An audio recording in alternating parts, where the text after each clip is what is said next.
Hello everyone and welcome. Sit back, relax, make a cup of tea or whatever you like to drink and get ready for news stories from Yellowcat. Send your own favorite stories in the comments below and maybe they'll be in our new video. So subscribe to the channel if you're not subscribed yet and let's get started. What did your boss do that instantly destroyed employee morale? Part 5. This goes back a while but still chaps me. Startup business having trouble locating partners and clients. Every week I take a plane from Atlanta across the United States to pitch our technology. In one meeting, a massive billion-dollar company sees an opportunity to use our underdeveloped technology and offers to partner on marketing and provide equity. After a few months, a ton of synergies are found by their diligence, and they choose to just purchase us in full. Everyone is ecstatic since VCs will profit handsomely. Executives will cash out their options and maintain their senior positions in the newly formed divisions of the acquirer. The engineers are informed that they're essential and the true reason for our purchase. In the new company, there will be raises and options. How about sales? We will not be required. There are many salespeople at the acquirer who already have the crucial client connections. After the deal closes, we'll receive 2 weeks of severance pay. All of this has taken place at the close of the acquirer's June fiscal quarter. As we prepare to celebrate the 4th of July with a week-long vacation, my CEO instructs me to inform my team that the acquirer's board will be voting on the deal and that we have 2 weeks to complete the process after we return from break. On July 3rd, our CEO calls me from home. The acquirer has declared that all of its deals, including this acquisition, are off due to a poor quarter. Additionally, he needs me to ensure that every sales employee is prepared to work and save the company. Suddenly, we're the lifeline. The rest is as you can guess. Almost all of the sales team members found new jobs within the month and departed. I stayed for a few more weeks before telling the CEO to screw off and finding my current job. Prior to the dot-com burst, not many businesses were looking to make large purchases. The company operated for an additional 6 months before closing. Oh, the tales I could share about my previous position. An extremely ambitious finance guy that they hired predicted the company would be ridiculously profitable. However, because our bonuses were predicted on that estimate, they were reduced to make up for the deficit, even though our projected profits were still met, even though our profitability was normal. In a town hall, the CEO stated that we had surpassed our annual sales targets and had a great fourth quarter. The very next question he asked stated that even though the company was performing better than anticipated, we would be receiving less than we were told in our contracts because the majority of the new sales had been fourth quarter and the bonus pool, which was part of our contracts, wasn't fully funded. We were aware that a new law would require businesses to purchase a particular kind of logistics equipment, which we, among other things, sold. Because the lawmakers were consulting with us on the functions of that equipment, we were aware of it for literally years. The law we helped write is so deed. However, it took us until roughly 4 months before the law was passed to actually modify our product to comply with the requirements. In order to finish the project, the management team's idiots decided to put every engineer in the organization to work on it. We were instructed to take up whatever work we could figure out and leave the more difficult tasks to the core developers, but they were unable to spare the time to train us or anything else. I would thus come in and do nothing all day for about 6 months because the project was still completed, or roughly when they thought it would be if they didn't assign anyone new to the project, as there were no easy tasks I could complete and no one could be spared to teach me how to do the harder ones. They made the decision to award some really lovely gift cards. We're talking $500 to $1,500 in gift cards each as a bonus to the employees in one of our departments who'd been working extra hours to finish tasks. However, they simply deducted those from their next paycheck because they didn't want to pay the taxes on them or anything else. I've never witnessed people transitioning so rapidly from exuberance to making makeshift pitchforks and torches out of office chairs. At first, we were granted a respectable amount of accrued vacation time. However, those have to be included in your debts when you sell a company, and since the parent company was attempting to sell its subsidiaries, they implemented a new policy that limited the number of vacation hours that could be carried over to the following year to 40. Because they had accrued hundreds of hours over the years and had far more generous offerings due to their tenure with the company under its previous, less stingy owners, the 20-year veterans threatened to take the remainder of the year off. In the end, they moved the deadline back a little to give people more time to use their accrued time. Since this was the height of the logistics project's demand, many of those workers began to log vacation time but failed to use it, claiming they could use it unofficially after the cap if they were unable to take time off before the deadline. I worked for a large manufacturer of durable medical equipment. The first 2 years were excellent. The owner/CEO made the decision to hire outside executives to transform the company into a real corporation, despite the amazing culture, rapid growth, perfect business ethics, and excellent treatment of both customers and employees. The business operated distribution facilities across the nation, in addition to its main office in Texas. There were roughly 500 workers in the field and 1,000 employees at Corp when the change began. There were 500 workers in the field and 2,500 Corp employees within a year. Nearly half of the 2,500 employees held a VP rank or above.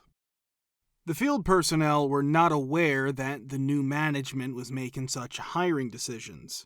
Almost all of the new hires had BS jobs and made almost no contribution. They were overpaid friends and family of the new management group. Through a company disclosure, the field employees later learned that a 6-figure salaried vice president was responsible for maintaining free ice cream for Corp employees in the freezer located in the break area of the Corp office. Because of this kind of mismanagement, the company's finances were severely burdened. By now, the original owner had amassed so much wealth that he essentially stopped working to concentrate on playing with his toys and mingling with politicians. The Corp office's financial crisis meant that despite the field exceeding all sales and delivery targets by 25% over the course of the year, we would not be receiving the raises, bonuses, or other benefits we'd been promised. One of the distribution centers was run by me. 3 states were included in my territory. Upon my employment, my DC generated $800K in sales. This incident occurred in the 3rd year. We spent the exact same amount of money expenses, $800,000, that year for a total of $12 million. All throughout the nation, our DCs were in full swing. When we discovered that management was openly making fun of us while flaunting new private jets matching $100,000 SUVs for the executive team and other luxuries, Corp sent out plaid pajamas and Christmas ornaments to the field employees instead of giving them the bonuses they'd earned. 2 years later, I departed the company. It was all written on the wall. A few months after I left, they fell apart completely. It appears that the executive team made bad choices as a result of the ongoing management. One of those bad choices had to do with how to bill insurance companies for reimbursement. When everything fell apart, I'd been laughing for days at news reports depicting the raid on the Corp office by half of the federal government. It pains me that the company's hardworking, honest employees were harmed, but I felt great about proving to my loved ones that I'd made the right choice in leaving at the appropriate time. Do you have any absurd tales to tell about your HOA, COA, or neighbors? Part 5. I've never resided in an HOA. The following tales I've heard have solidified my resolve never to do so. In his yard, a man put up a flagpole right after 9/11. Apparently, this went above and beyond what yard ornaments or whatever could be tallest. The HOA was forced to grant an exception for flagpoles due to public outcry. One local HOA was buying up people's mortgages during the Great Recession/housing crisis, even if they were only one payment behind and not in danger of going into foreclosure. The HOA then took ownership of the homes, forcing the homeowners out. A friend who resides there requested that their covered front walk be enclosed with fencing and a gate for added security in the event of a delivery or other emergency. The HOA attempted to deny it, but they gave in after threatening to file a lawsuit if they were ever the victim of a home invasion or other similar crime. A different friend spent several weeks in critical condition. His palm trees grew overgrown with dead branches during this period. He'd gone back to work, so once he recovered, he planned to have them trimmed on his day off. But before that could occur, he received a formal letter alerting him to his infraction and providing him with X days to fix the issue. He found a business card for a tree trimming company in his mailbox the following day. He had a strong suspicion that the individual was an HOA relative. Another person informed me that their HOA mandated that they run their air conditioning unit continuously 365 days a year, regardless of need or power-saving concerns. But they didn't actually do it. They'd only use it in response to warning letters, pausing for a few weeks before turning it back on. The same person who wanted to enclose their walkway also mentioned that they had to grant permission to a neighbor to install a trellis arch because theirs would be made of metal but would be painted and sculpted to resemble stone, and the HOA only permitted wood or stone. To get HOA approval, the applicant needed enough neighbors to say they didn't mind. There are restrictions on holiday decorations. I've heard so many tales. How far ahead they can climb, how long they can remain awake. Even when they're off, you can't leave them on all year round. I'm always hesitant to inquire if there are any holidays that you're unable to decorate for.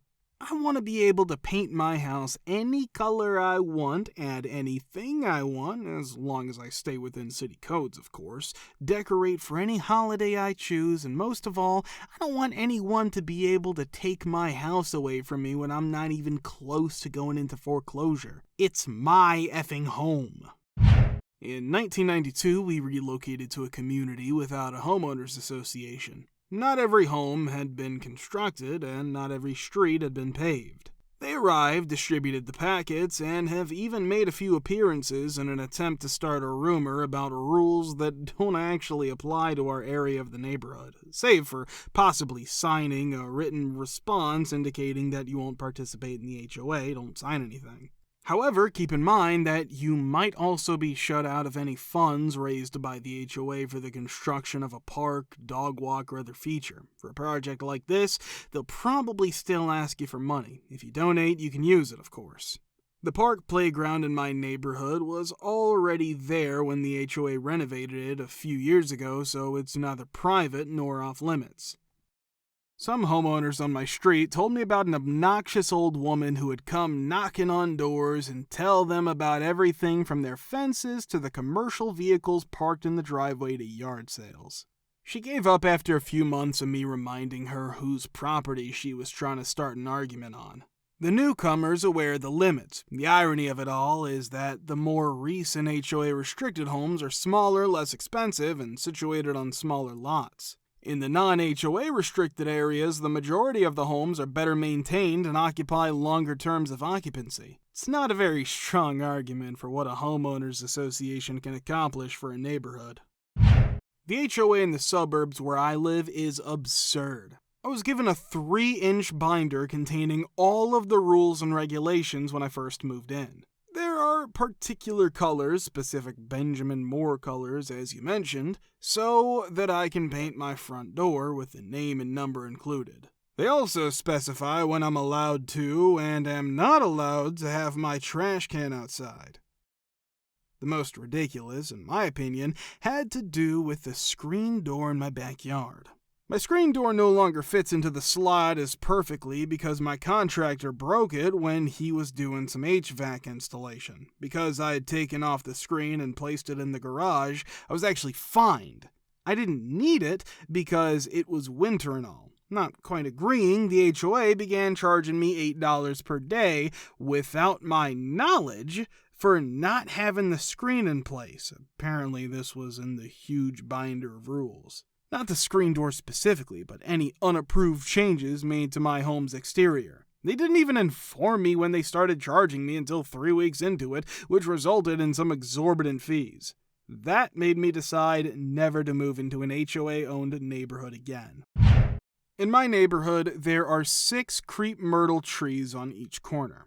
My mother loved to garden, and she decided to remove the majority of the crepe myrtles because they were taking up a lot of space in our little yard. She discovered a kind couple who would take them out for free because they wanted them for their church. She filed a plan to the HOA explaining that she intended to remove 5 of the 6 just to be safe. She spoke with the couple again and found that they were genuinely interested in all 6, so she made the decision to remove every tree. I was 13 years old and in the hospital, fairly seriously but not fatally, on the day the trees came out. While I was with my mom, she was on the phone with the couple.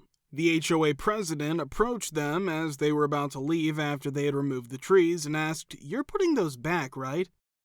"Yeah, we're taking them on a vacation," was the response from the woman who was removing the trees, who looked like a pistol.